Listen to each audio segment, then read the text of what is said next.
Fala galera, beleza? Eu sou o Eric, começando mais um episódio de podcast. Agradecer o Podcamp da IMA por mais essa oportunidade. E hoje, uma convidada muito especial. Ela é palestrante, ela é mentora, ela é terapeuta.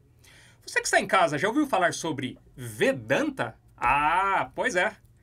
Hoje você vai ter muitas informações sobre isso, mas também sobre a história de vida e a jornada espiritual da Márcia Gomes. Márcia, seja muito bem-vindo e obrigado por ter aceitado esse convite. Muito obrigada, Eric, e vamos lá. Vamos lá. Tá preparada? Muito prazer estar aqui e compartilhar um pouco da minha história, de compartilhar um pouco desses conhecimentos que eu fui adquirindo ao longo de uma jornada. E vai ser muito bom. Obrigada pelo convite. Eu que agradeço. Quando se trata de jornada, lá na sua infância, a espiritualidade já começou ali?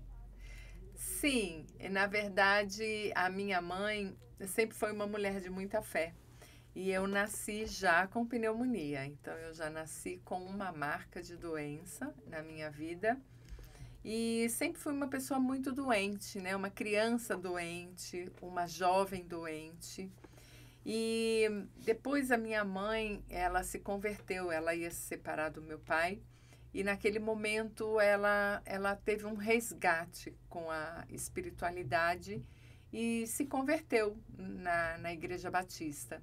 E naquele momento, eu aproximadamente com uns 7 anos, então fui inserida nesse contexto de religião, de espiritualidade, na Igreja Evangélica Assembleia de Deus. E ali foi realmente o primeiro contato que eu tive com todos esses conhecimentos do cristianismo, né, e da espiritualidade.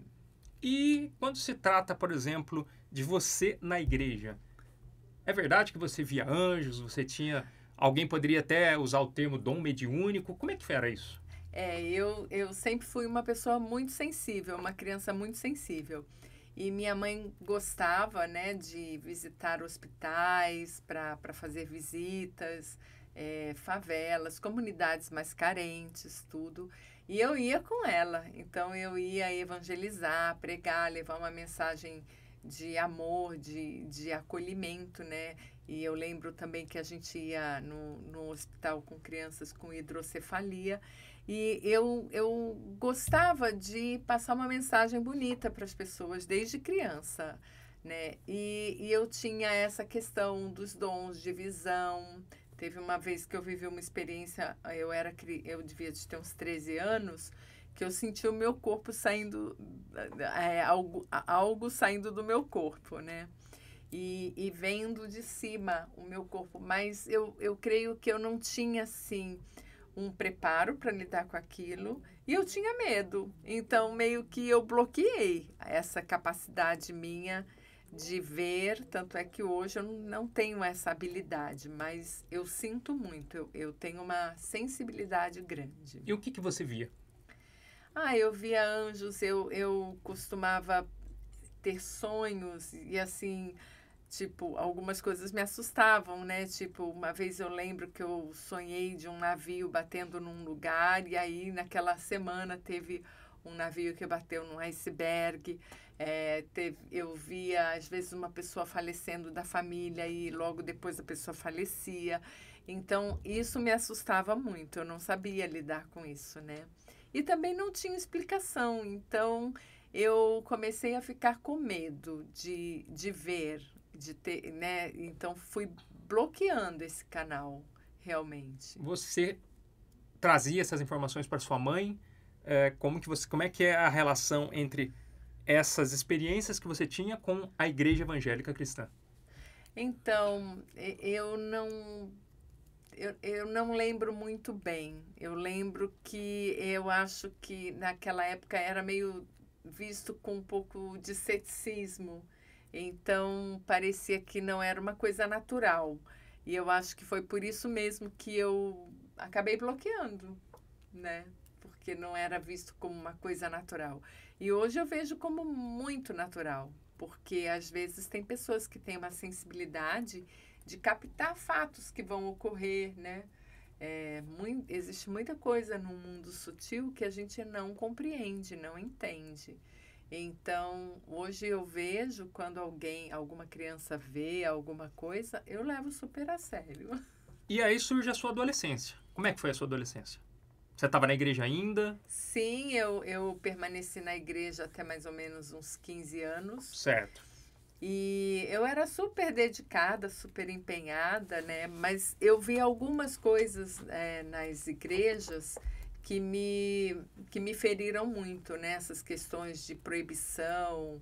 E eu fui excluída um pouco antes de fazer 15 anos, né? Porque, enfim, eu queria cortar um pouquinho do meu cabelo, depilar a perna antes dos 15 anos. E aquilo não era aceito naquela igreja. Era mal visto. Era mal visto. Não era mal visto, não era aceito, né? Então eu fui excluída. E isso trouxe para mim uma dor muito grande, um trauma, porque você imagina, você está inserido num lugar onde é o único lugar onde você é acolhido, que faz sentido para você, né? Eu sofria bullying por ser cristã na escola, e aí, de repente, numa situação, você se vê excluído e exposto. Então, aquilo gerou um trauma muito grande para mim, e eu fui seguir minha vida estudando bastante, né? E buscando a conexão com Deus, independente de religião e de igreja. Então, essa permaneceu para sempre comigo. Sempre tive isso, né? Uma conexão, as minhas orações, os louvores que eu aprendi, que para mim me conecta demais, mas eu não estava conectada com nenhum grupo religioso. Agora, Márcia, desculpa te interromper. Olha só, eu imagino que quem está nos assistindo agora, muita gente passou por uma situação semelhante à sua, que é esse processo de desligamento da igreja cristã por se decepcionar com várias coisas que ali acontecem. Como é que foi esse processo? Porque você sofria por ser cristã e de repente você estava sendo excluída do ambiente a qual você até sofria para estar ali. Que loucura, né? É. E aí, é como se arrancasse um pedaço de você? Como é que é? É. Ou foi mais tranquilo? Não foi nada tranquilo, Ah. foi muito traumático. E esses dias eu estive conversando com uma menina que passou mais ou menos por isso também. Então, qualquer tipo de exclusão, ninguém gosta de ser excluído, né? Então, quando você fala de exclusão de um ambiente onde você faz parte, é uma dor muito grande. É como se dissessem para você que você não pertence mais àquele lugar. Por muito tempo, isso doeu muito para mim, e eu vira e mexe, eu tenho que voltar nesses assuntos para trabalhar em mim, as raivas que eu tive, as revoltas, isso me tornou muito arredia a qualquer tipo de religião, porque depois eu comecei a visitar outras e eu via comportamentos muito parecidos, mas eu tenho hoje muito claro que quando eu atendo clientes que estão na igreja ou que para ele faz sentido ir para a igreja, eu dou maior apoio, porque eu acho que é um ambiente onde tem uma comunidade que acredita na mesma coisa, que tem as mesmas crenças e criam bases de apoio. Então, o ser humano precisa estar em grupo. Agora, a gente pode estar bem em qualquer grupo se a gente não fica esperando a perfeição de quem está na liderança, de quem está passando uma mensagem. A partir do momento que a gente cria maturidade e entende que qualquer liderança pode errar, pode falhar, então a gente entende que a mensagem, né, a gente não confunde a mensagem com o mensageiro, né? Uma coisa é o mensageiro, outra coisa é não desqualificar a mensagem. Por exemplo, a história de Cristo. Eu cito inúmeras passagens de Cristo como referência.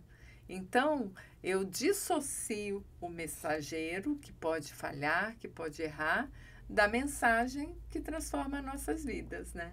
O que Jesus representa para você? Jesus representa uma grande referência de quem não excluiu ninguém, de que amou e demonstrou amor para todo mundo, inclusive pessoas que estavam à margem da sociedade, que na sociedade não eram vistas, né? E então ele representa um olhar completamente disruptivo do ego, né? Um olhar de quem olha para o ser humano com amor e enxergando todo mundo igual. Às vezes é comum, né, Márcia? O pessoal entra para o universo cristão e às vezes começa a realmente se excluir, né, da sociedade. Mas Jesus, ele sempre nos mostrou, pelo menos é o que a gente lê na Bíblia, que ele comia com pecadores. Ele não pecava como os pecadores, ele não se envolvia com coisas erradas, mas ele estava no meio daquelas pessoas, né? Sim, ele falou para o ladrão de impostos, que seria hoje uma pessoa... Era né, o Zaqueu? Era o que subiu na árvore? Era, ele falou pro cara, assim, desce que hoje me convém Ficar pousar na na tua sua casa. Pensa o que seria hoje Jesus falar para alguém, né, assim, nesse nível. Seria Ia ser um cancelado na escândalo. internet, Ia né? ser Alguém com o celular filmando ali. Ia ser completamente cancelado, né? Quando Jesus fala com uma prostituta, né, ele fala com um leproso, cura um leproso. Então, assim, são realmente figuras que trazem para a gente que eram pessoas que hoje a gente não daria muito, né, um olhar tão amoroso, talvez. Então, assim, a nossa sociedade, todo ser humano, ele tem uma tendência a excluir, discriminar, condenar, né? Ah, se não pensa que nem eu, então eu excluo. Se não faz o que eu acho certo, então eu excluo, né? E, na verdade, não foi essa a lição que Cristo trouxe. Então, existe uma diferença, por isso que eu falo que as religiões, elas trazem muito uma calibragem, um olhar de quem está liderando, né?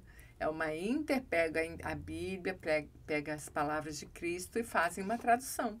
E nessas traduções da religião, geralmente é onde dá os problemas.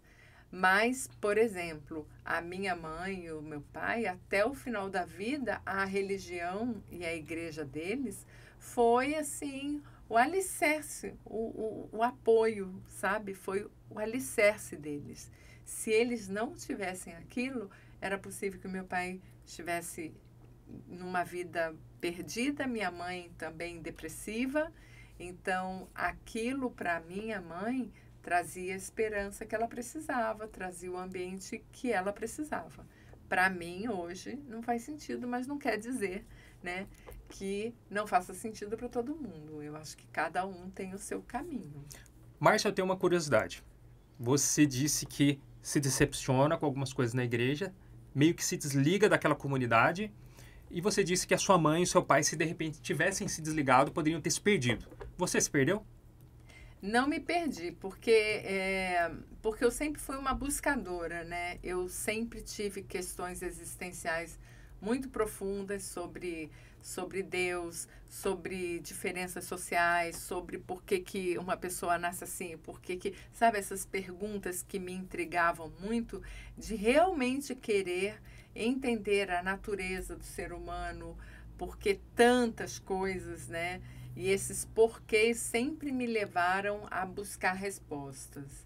Então, eu realmente me classifico como uma buscadora, até hoje. Eu sou uma buscadora. E realmente eu fui conseguir, visitei outras religiões, né? E nada fechava na minha cabeça. Dá para citar essas religiões, mais ou menos, que você foi assim? Dá para eu tentar fui, pontuar um pouco? Fui na igreja, fui eu vim da Igreja Assembleia de Deus, passei um tempo na Presbiteriana, um tempo na Metodista, um tempo na Batista. Depois eu casei com um rapaz que era espírita, fui visitar também o espiritismo, né? Mas as coisas não fechavam na minha cabeça, né? E ouvia pessoas falarem de outras religiões.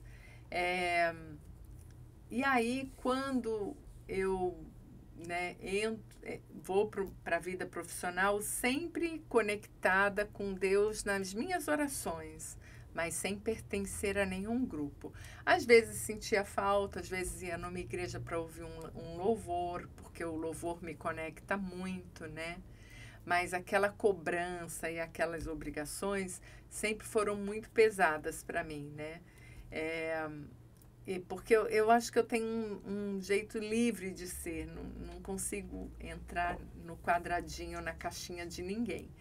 E aí, quando eu vou para um caminho de busca profissional mesmo, meio me desliguei dessa busca espiritual. Márcia, então nós vamos continuar. Estamos terminando a parte número 1. Você vai falar desse caminho e dessa busca espiritual. Tá bom. Estamos terminando a parte número 1. Você que está em casa, se estiver assistindo pela playlist, é só aguardar. Caso contrário, daqui a pouquinho vem a parte número 2. Até daqui a pouco, hein?